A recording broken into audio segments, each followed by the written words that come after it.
Jake Morrison felt the cold leaving his body like ice melting in the sun. His eyes opened slowly, and everything looked blurry. The first thing he heard was a loud alarm screaming through the ship. Red lights flashed on and off, making the room look like it was on fire. He tried to sit up, but his muscles felt weak and shaky. The cryo sleep always made people feel terrible when they woke up. It was like having the worst flu of your life mixed with being hit by a truck. Jake forced himself to move anyway. Something was very wrong. The cryopod opened with a soft hiss, and Jake rolled out onto the cold metal floor. He was wearing nothing but his underwear and a thin medical shirt. The air was freezing, and he could see his breath. He looked around the cryo bay and saw dozens of other pods still sealed tight. Inside each one, his fellow Marines floated in. Blue liquid, fast asleep. Jake crawled to the nearest pod and looked at the display screen. It showed Captain Lisa Ford, his commanding officer. The screen was flashing red with error messages. Jake could not read all the technical words, but he understood enough to know that something had gone wrong with the CRYO-systems. He stumbled to his feet and walked to the next pod. Lieutenant Pete Daniels was inside, also showing error messages. Jake checked 5 more pods. All the same. Red lights, error messages, and his friends trapped inside. A voice came from the speakers in the ceiling. It was Oracle, the ship's computer. Sergeant Morrison, you are the only crew member to successfully revive from cryosleep. All other pods show critical system failures. Jake's throat was dry and scratchy. Oracle, what happened? Why did I wake up? Unknown external forces have boarded the USS Defiance. The ship is under hostile control. Your cryopod was the only one to maintain life support during the system attack. Jake felt his heart start beating faster. Hostile forces meant enemies. Enemies on their ship meant they were in serious trouble. He was a Marine, trained to fight, but he was just one man against unknown numbers. Oracle, show me the security. Cameras, I need to see what we're dealing with. The wall screen came to life, showing different parts of the ship. Jake saw tall creatures walking through the corridors. They were nothing like humans. These beings stood at least 7 feet tall, with scaly green skin and long tails. They wore black armor that looked advanced and expensive.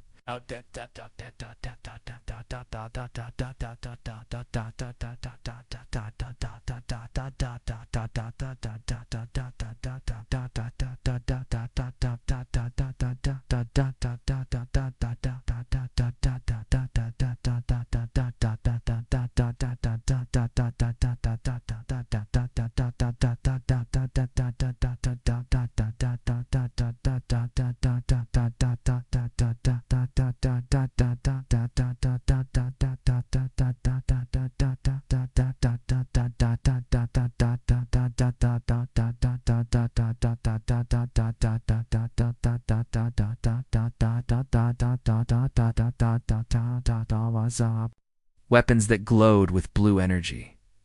What are they? Jake asked. Based on scan data, they appear to be reptilian humanoids. They have been aboard for approximately 6 hours. They are methodically searching the ship and cataloging our technology. Jake watched as the aliens moved through the ship like they owned it. They walked slowly and carefully, pointing their weapons at doors and checking every room. There were a lot of them. Jake counted at least 15 on the cameras, and he knew there were probably more in areas the cameras could not see. One of the aliens was bigger than the others. It had red markings on its armor and seemed to be giving orders. The other aliens would approach this one and make hissing sounds. Jake figured this was their leader. Oracle, can you tell me more about these creatures? Negative. They are not in any Earth database. This appears to be first contact with an alien species. Jake felt a chill that had nothing to do with the cold air. First contact, and it was not friendly. These aliens had attacked their ship while everyone was sleeping. They probably thought all the humans were helpless in their CRYO-pods. Jake walked to the emergency supply locker and found clothes and boots. He put them on quickly, his hands still shaking from the cryosleep. Then he opened the weapons locker. Inside were rifles, pistols, grenades, and combat knives. Jake had trained with all of these weapons, but he had never used them against real enemies before. He picked up a rifle and checked that it was loaded. The weight of the weapon in his hands made him feel a little better. At least he was not completely helpless. He also took a pistol, extra ammunition, and a combat knife. The knife went into a sheath on his belt. Oracle, where are most of the aliens right now? The largest group is in the main cargo bay. They appear to be setting up some kind of equipment. Smaller groups are searching the crew quarters and the bridge. Jake thought about his options. He was outnumbered, probably by a lot. The aliens had better weapons and armor. They knew he was alone, or at least they would figure it out soon. But Jake had some advantages too. He knew this ship better than they did. He had grown up in space, working on ships since he was a teenager. Every corridor, every room, every hiding spot was familiar to him. The aliens also did not know he was awake. They thought all the humans were still sleeping in their pods. That gave him the element of surprise, at least for a while. Jake looked at his sleeping friends one more time. Captain Ford had always been fair to him. Lieutenant Daniels had saved his life during training exercises. All of these people were counting on him, even if they did not know it. Oracle, can you wake up the others? Negative. The cryo system. Damage is too severe. Attempting to wake them now would likely result in death. The pods are keeping them alive, but they cannot be safely revived without major repairs. So it was just Jake against all of them. One human marine against an entire alien boarding party. The odds were terrible, but Jake had never been the type to give up. His father had been a marine, and his grandfather before that. They had taught him that Marines never quit, no matter how bad things got. Jake checked his weapons one more time and headed for the door. The corridor outside was empty, but he could hear footsteps in the distance. Heavy boots on metal floors. The aliens were moving around the ship, and Jake needed to learn more about them before he could fight them. He moved quietly down the hallway, staying close to the walls. The red emergency lights made everything look strange and scary. Jake had walked these corridors hundreds of times, but now they felt like enemy territory. At the first intersection, Jake stopped and listened. Could hear voices, but they were not speaking English. The aliens made hissing and clicking sounds that hurt his ears. He peeked around the corner and saw two aliens standing guard near the elevator. They were even more frightening up close. Their eyes were yellow and moved independently of each other like a lizard. Their teeth were sharp and white. The armor they wore looked like it could stop bullets, and their weapons hummed with energy. Jake pulled back and thought about what to do. He could try to shoot both aliens, but the sound would bring others running. He needed to be smart about this. These creatures had taken over his ship and trapped his friends. They had probably planned to kill all the humans, or worse, but they had made one mistake. They had let one Marine wake up. And now Jake Morrison was going to show them why that was the worst mistake they could have made. He gripped his rifle tighter and started planning his first attack. The aliens thought they had won, but the fight was just beginning. Jake crawled through the maintenance shaft above the main corridor. The metal was cold against his hands and knees, but he moved quietly. Below him, he could hear the heavy footsteps of the aliens walking back and forth.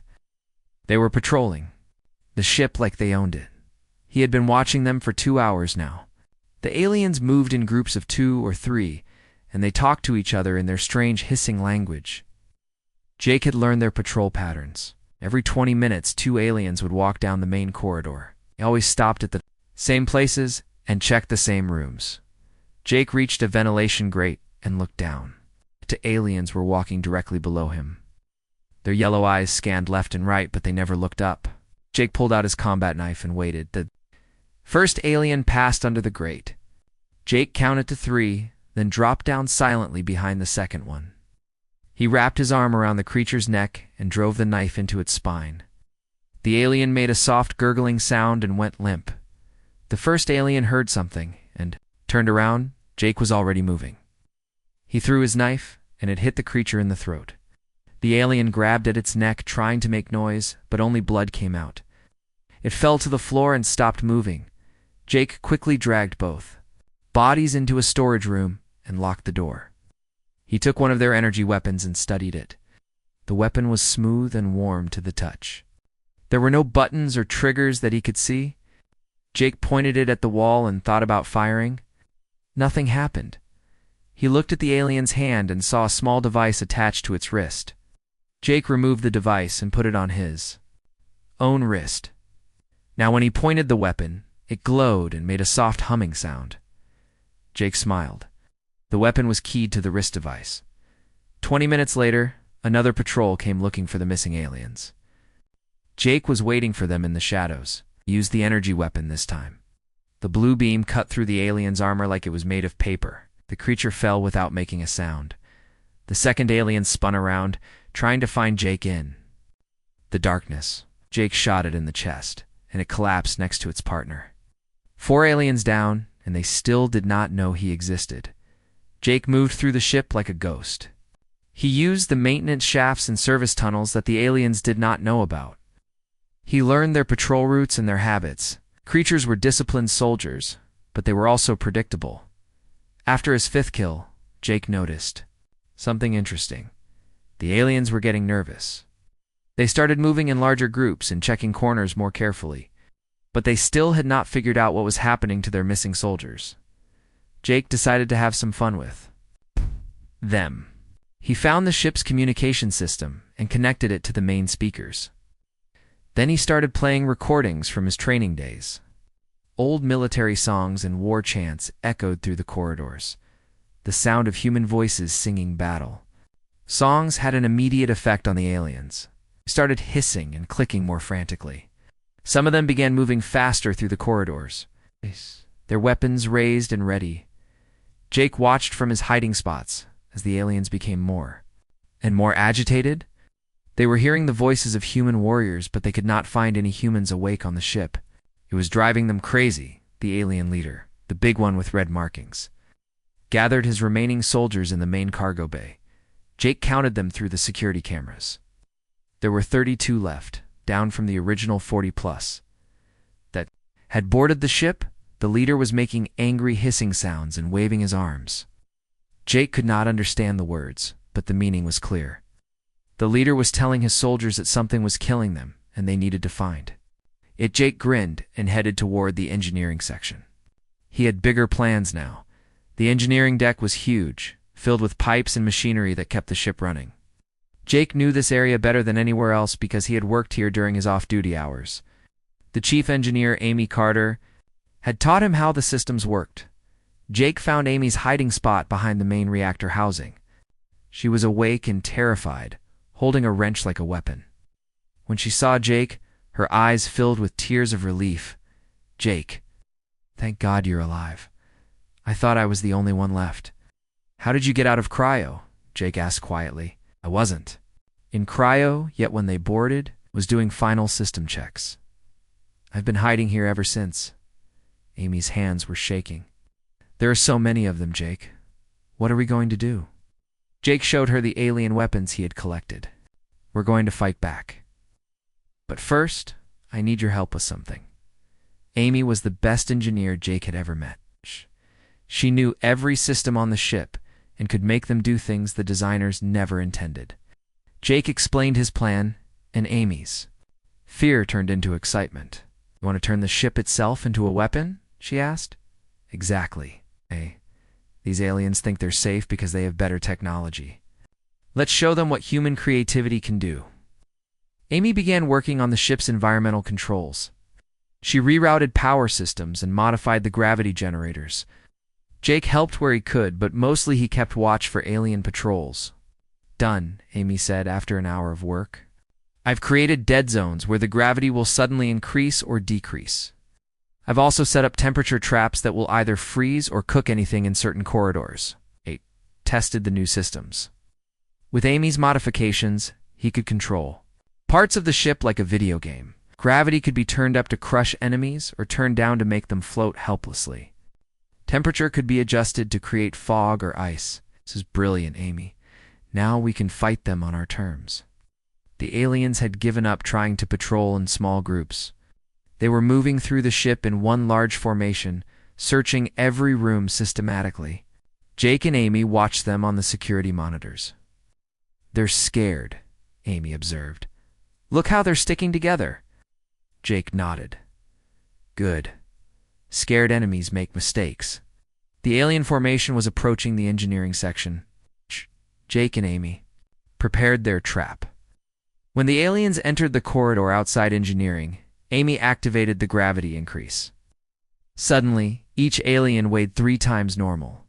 They crashed to the floor, unable to move in their heavy armor. Jake appeared at the end of the corridor with his captured energy weapons. The aliens could see him, but they could not lift their weapons to fight back. Jake picked them off one by one, like shooting fish in a barrel. 8 more aliens dead, and the rest of the formation retreated in panic. The alien leader's angry hissing could be heard echoing through the ship's corridors. They're really scared now, Amy said with satisfaction.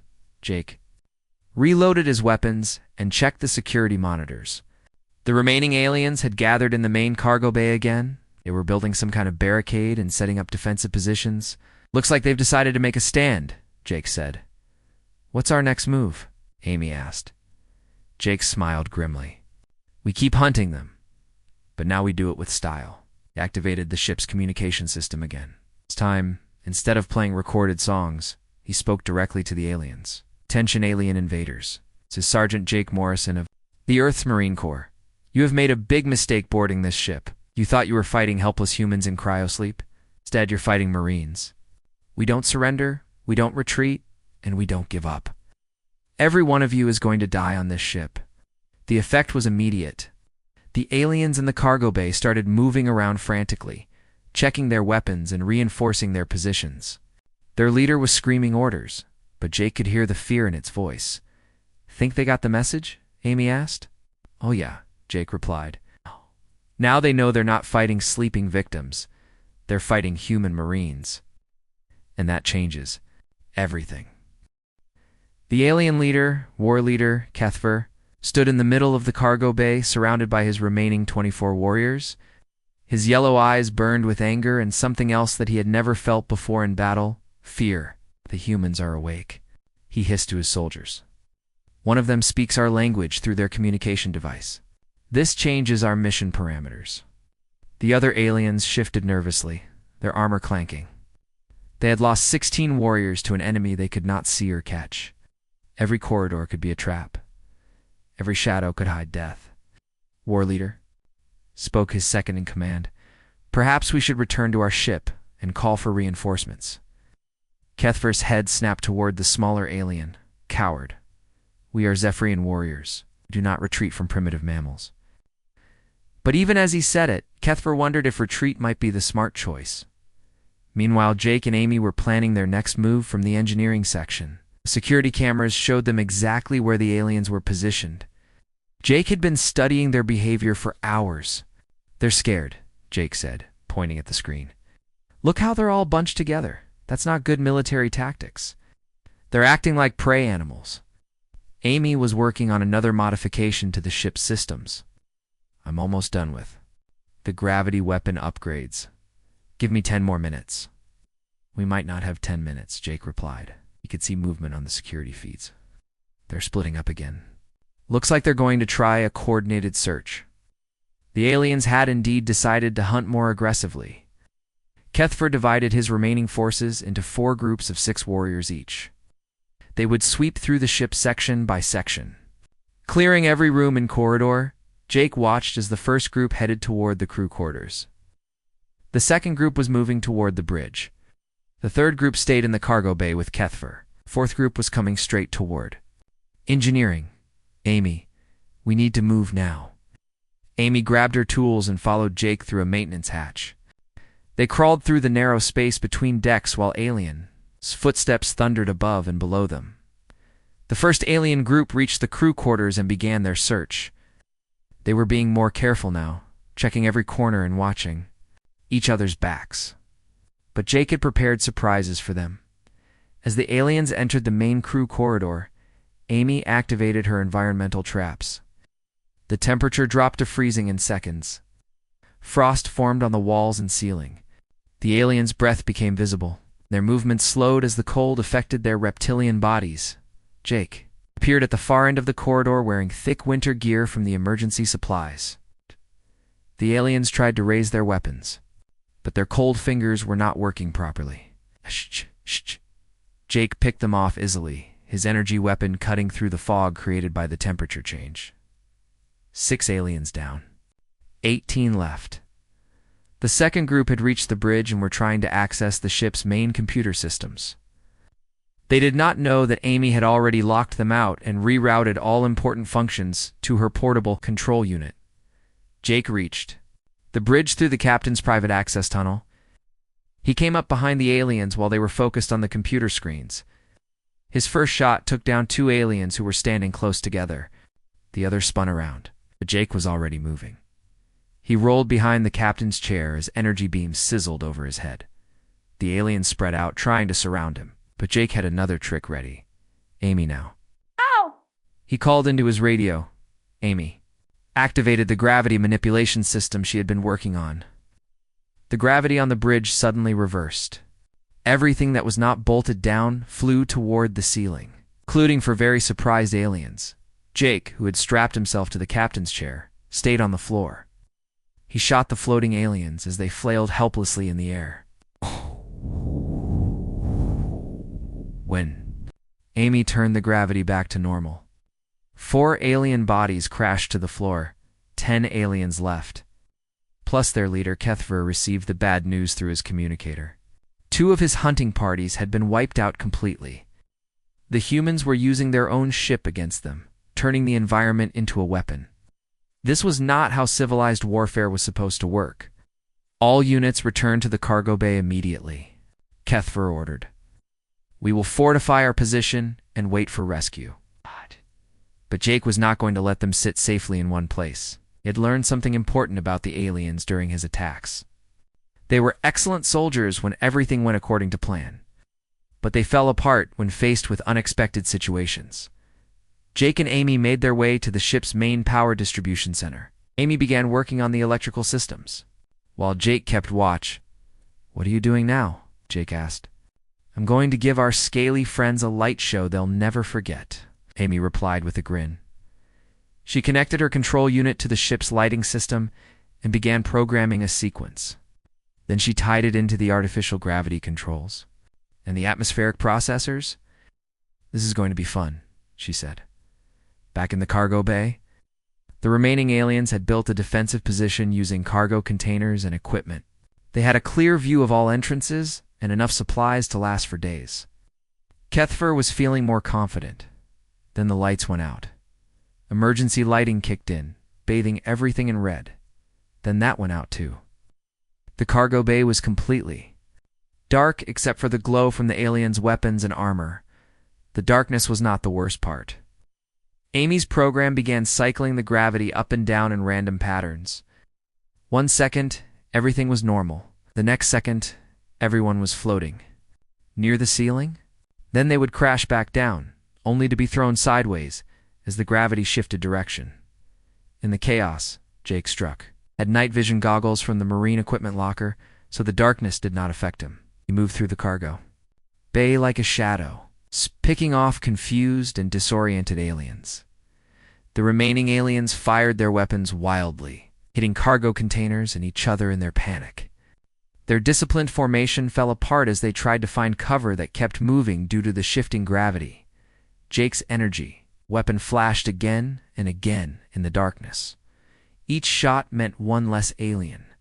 The creatures, hissing and clicking, became screams of fear and pain. When Amy finally stabilized the lights and gravity, only Kethver and 2 of his warriors were left alive.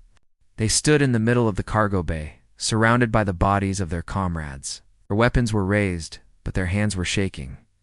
Jake stepped out of the shadows. His captured alien weapons pointed at the survivors. Surrender, he said in English. He repeated it in the few alien words he had learned by listening to their communications. Kethver's translator device converted Jake's words. The war leader stared at this single human who had destroyed his entire battalion. It was impossible. One primitive mammal could not defeat 40 trained Zephyrian warriors. You are just one, Kethver hissed in broken English. We are Zephyrian Empire. We conquer worlds. Jake smiled coldly. You picked the wrong world to mess with. Humans don't give up. We don't surrender. and we really don't like bullies who attack us while we're sleeping. Amy's voice came over the intercom system. Jake, I'm reading energy signatures from outside the ship. I think their mothership is coming back. Jake kept his weapons trained on the 3 remaining aliens. The fight was almost over, but the war was just beginning.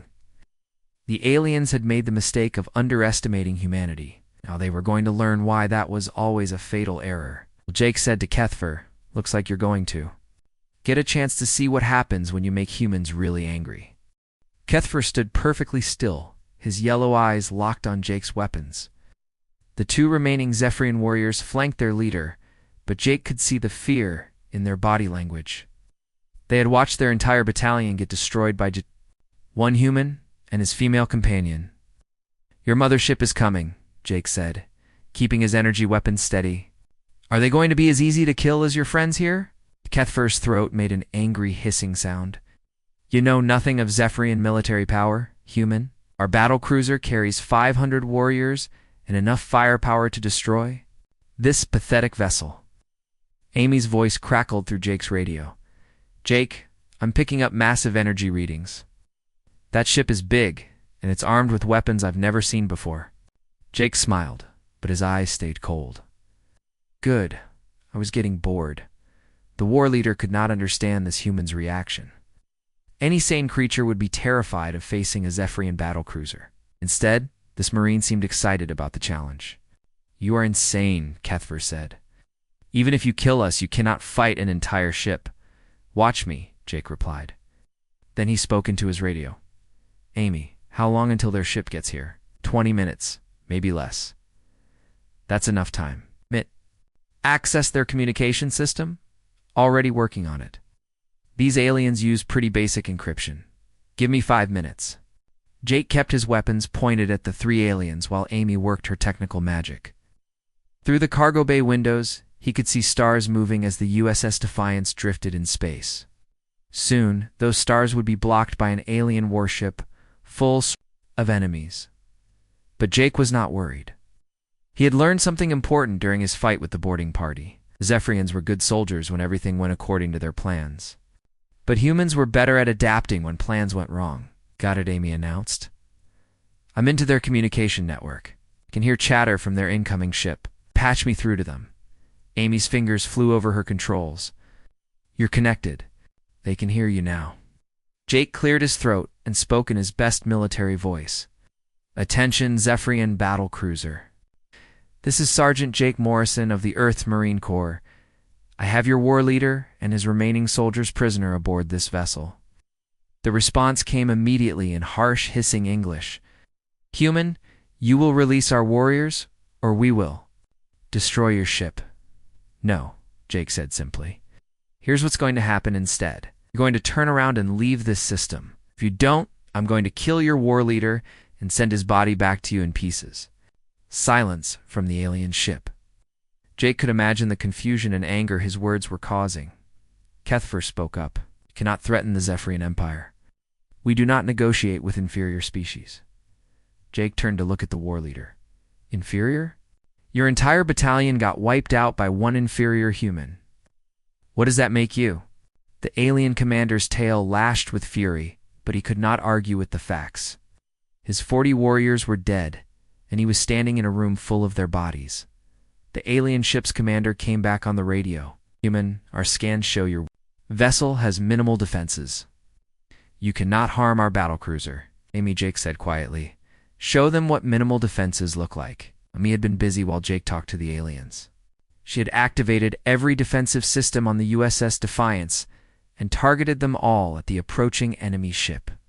The aliens had superior firepower, but they were not expecting a fight from what they thought was a helpless exploration vessel. The Defiance opened fire with everything it had. Missile launchers, energy cannons, and kinetic weapons all fired at once. The alien battlecruiser's shields absorbed most of the damage, but the sudden attack caught them completely off guard. That was just a warning shot, Jake announced over the radio. The next one won't be so gentle. Amy was already working on her next surprise. She had figured out how to overload the ship's main reactor and turn it into a massive bomb. If the aliens wanted to destroy the Defiance, they would get a very explosive surprise. Jake, Amy said privately, if I do this reactor overload trick, we need to get to the escape pods fast. This whole ship will blow up. How big of an explosion? It's big enough to take their battlecruiser with us if they get too close. Jake grinned. Now he had leverage. The alien commander was talking again. Your weapons cannot penetrate our shields, human. Surrender now, and we will kill you quickly. Actually, Jake replied, I've got a better idea. My engineer here has turned our reactor into a bomb. If your ship comes within 2 kilometers of us, we'll detonate it and take you with us. Humans call it a suicide attack. Another long silence. From the alien ship, Jake could practically hear them arguing among themselves. Kethfer was staring at Jake with something like respect. You would destroy yourself to stop us? Absolutely. That's what Marines do. We protect humanity, even if it costs us our lives. Amy's voice came through the speakers. Jake, I'm detecting movement in the cryo bay. Some of the pods are starting to come online. Jake felt his heart jump. The others are waking up. Looks like it. The system repairs I made must have worked. We're going to have company soon. Changed everything.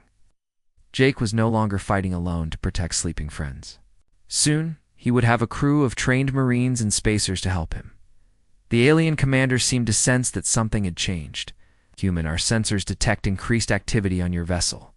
What are you doing? Oh, just waking up the rest. Of my friends, Jake said cheerfully. Did I mention that this ship carries 200 Earth Marines? They're probably going to be really angry when they find out you attacked us while we were sleeping. It was a complete lie.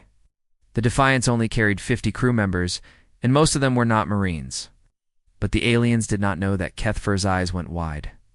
200 human warriors like you? Worse, Jake said. Some of them have been Marines longer than I've been alive. They're going to be very upset about what you did to their ship. The first of Jake's friends to wake up was Captain Lisa Ford. She stumbled into the cargo bay wearing only her cryo suit, but she was carrying a rifle from the emergency weapons locker. Morrison, what the hell is going on? She demanded. Alien. Boarding party, Captain. I've been cleaning house while you were sleeping. Captain Ford looked around the cargo bay, taking in the alien bodies and the 3 prisoners. Jesus Christ, Jake. How many of them were there? 43, including these 3. And you took them all out yourself. Amy helped. She's in engineering. Turning the ship into a weapon. More crew members were arriving, all of them armed and angry. Lieutenant Pete Daniels, Chief Petty Officer Mike Chen, Dr. Sarah Williams, and a dozen others. They looked at the dead aliens and then at Jake with amazement. The alien commander's voice came over the radio again, but this time he sounded worried. Human ship, we are willing to discuss terms. Captain Ford took the radio from Jake. Is Captain Lisa Ford, commanding officer of the USS Defiance. You attacked my ship and tried to kill my crew. There are no terms. You have 30 seconds to begin retreating, or we'll show you what happens when you mess with Earth Marines. The alien battlecruiser's engines flared to life, and it began backing away from the Defiance. Jake smiled as he watched them retreat. The aliens had learned an important lesson today. Humans were dangerous when they were awake, armed, and angry. The alien battlecruiser stopped retreating when it reached a safe distance. Jake could see it through the cargo bay windows, a massive dark shape against the stars. The ship was 3 times larger than the USS Defiance and bristled with weapons. Captain, Ford studied the enemy vessel through binoculars. It's a lot of firepower, Morrison. Think they'll actually leave? No, ma'am, Jake replied. They're regrouping. War leader Kethfer here probably has to explain to his boss how one human wiped out his entire battalion. Kethfer remained silent, but his yellow eyes burned with hatred. The other 2 aliens stood motionless beside him, their weapons confiscated, and their hands bound. Lieutenant Pete Daniels approached Jake with a confused expression. Sergeant, I'm trying to understand what happened here. You woke up alone and fought 40 aliens by yourself? 43, Jake corrected, and I had help from Amy in engineering. She turned the ship's systems into weapons. Dr. Sarah Williams was examining the alien bodies with scientific curiosity. Their physiology is fascinating. reptilian humanoids with advanced technology. This is the first proof that intelligent alien life exists. They're not very intelligent, Jake said. Smart aliens would have brought more soldiers. Amy's voice came over the intercom. Captain Ford, I'm picking up energy buildups on the alien ship. They're charging their main weapons. Captain Ford grabbed the radio. All hands. Battle stations. This is not a drill. The crew of the Defiance scattered to their positions. The ship might be outgunned, but they were not going to go down without a fight. Jake started to head for his battle station, but Captain Ford stopped him. Morrison, you know these aliens better than anyone. What are they likely to do next? Jake thought about what he had learned during his hours of fighting the boarding party. They're disciplined soldiers, but they don't adapt well to unexpected situations. They'll probably try a direct assault using their superior firepower. And how do we beat that? We don't fight fair, ma'am. Use every dirty trick we can think of. Captain Ford smiled grimly. I like your thinking, Sergeant. The alien battlecruiser began moving toward the Defiance again, but this time it approached slowly and carefully. Energy weapons powered up along its hull, creating an intimidating light show. Amy had returned to the bridge and was working frantically at her console. Captain, I've been analyzing their ship's design. It's powerful, but it has weaknesses, such as their main reactor is located in the center of the ship, just like ours. But unlike our ship, they don't have backup power systems. If we can disable their reactor, the whole ship goes dark. Jake looked at the tactical display showing the alien vessel. How do we get close enough to hit their reactor? Their shields will stop our weapons. We don't have to get close, Amy said with a grin. I've been studying the alien technology from the boarding party. Their weapons use the same energy frequency as their shields. If we can modify our weapons to match that frequency, we can punch right through their defenses. Captain Ford nodded. Do it. How long do you need? 10 minutes? Maybe 15? You've got 5? You're not going to wait much longer? Amy's fingers flew over her controls as she began the modifications. Meanwhile, Jake had an idea of his own. Captain, request permission to interrogate the prisoners.